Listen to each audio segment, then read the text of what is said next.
Good morning, Ian Crouch with your 8:30 Hunter News update. A man has died after an alleged assault in Cooks Hill this morning. Emergency services were called to a unit block on Derby Street just before 3:30am following reports of an assault. The 53-year-old man was treated by paramedics but died at the scene. His death is being treated as suspicious. Police have set up a crime scene and detectives have commenced an investigation with the assistance of the State Crime Command's Homicide Squad. A 1-year-old girl has been killed after being struck by a ute on a property at Port Stephens. Police and ambulance crews were called to the Tanilba Bay property just after 5:30 yesterday afternoon. They arrived to find a 1-year-old girl had been hit by a ute, which was being driven on the property. She suffered critical injuries and was treated at the scene by paramedics but later died in the John Hunter Hospital. The driver, a 25-year-old man, was taken to hospital for mandatory testing. An investigation into the cause of the crash is underway and a report is being prepared for the coroner. A Hunter expert is warning the teen social media ban to come into effect today won't be a silver bullet. The legislation will now prevent kids under 16 from accessing popular platforms, including Instagram, Facebook, TikTok and YouTube.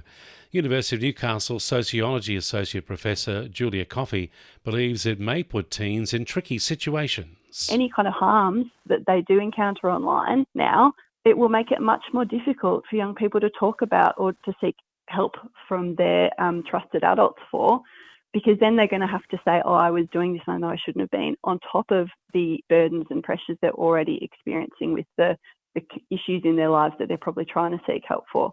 A well-known Newcastle real estate agent has been arrested after a 9-month investigation into alleged sex offences dating back 2 decades. 53-year-old Anthony Donato was arrested at the Junction early yesterday and faced the bail court, charged with 6 offences, including 1 count of sexual intercourse without consent. It's alleged the offences involved 5 women and occurred between 2005 and 2022. Mr. Donato was granted strict conditional bail, including being placed under house arrest and having to surrender his Australian and Italian passports. His case has been adjourned to Newcastle Local Court on February 11. The Nature Conservation Council is calling on the state government to ramp up renewables to replace the Eraring power station ahead of its 2027 closure. A reliability watch report has found coal units were frequently unavailable over the cooler months, meaning expensive gas power had to supplement the lost power. Council Policy Director Brad Smith says it's leading to a rise in power prices. We're calling on the Minns government to make sure that at least 2 of the 4 units at Eraring close as scheduled in 2027. And that'll create certainty for investors to invest in big batteries, solar and wind to come online and fill that gap. The energy market operators already said that solar and wind backed up by big batteries is the cheapest way to replace these power sources. It's been revealed patients at the Maitland Hospital Emergency Department are waiting longer than anyone else in the state for treatment. Bureau of Health Information data out today shows the median wait time is more than 6 hours, while at the John Hunter and Calvary Mater, the median wait time is more than 5 hours, up by an hour on last year's figures. 1 in 10 patients at Maitland Hospital are waiting 27 hours before being transferred to another hospital.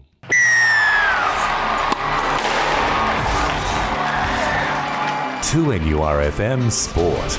The Newcastle Knights have signed a rising star with rugby league pedigree in his blood. 20-year-old Beau Morrison spent his teen years playing rugby in England before joining the Huddersfield Giants in the Super League. He's joining Newcastle's under-21 Jersey Flegg side. Beau is the son of former Cowboys, Eels and North Sydney Bears forward Glenn Morrison.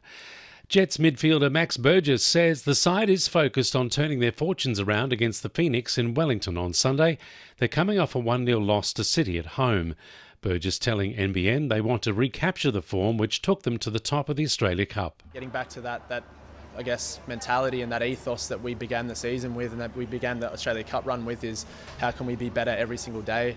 And if we do that, we'll be in a good place. And the Newcastle Falcons are still reeling after the shock departure of star forward Miles Cherry to Maitland next season. Coach Josh Morgan says he's looking to recruit from NBL ranks rather than take a risk on signing an unknown American import.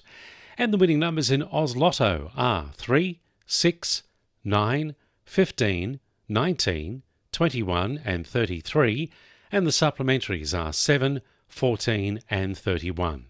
And now you're up to date with the latest 2NURFM Hunter News.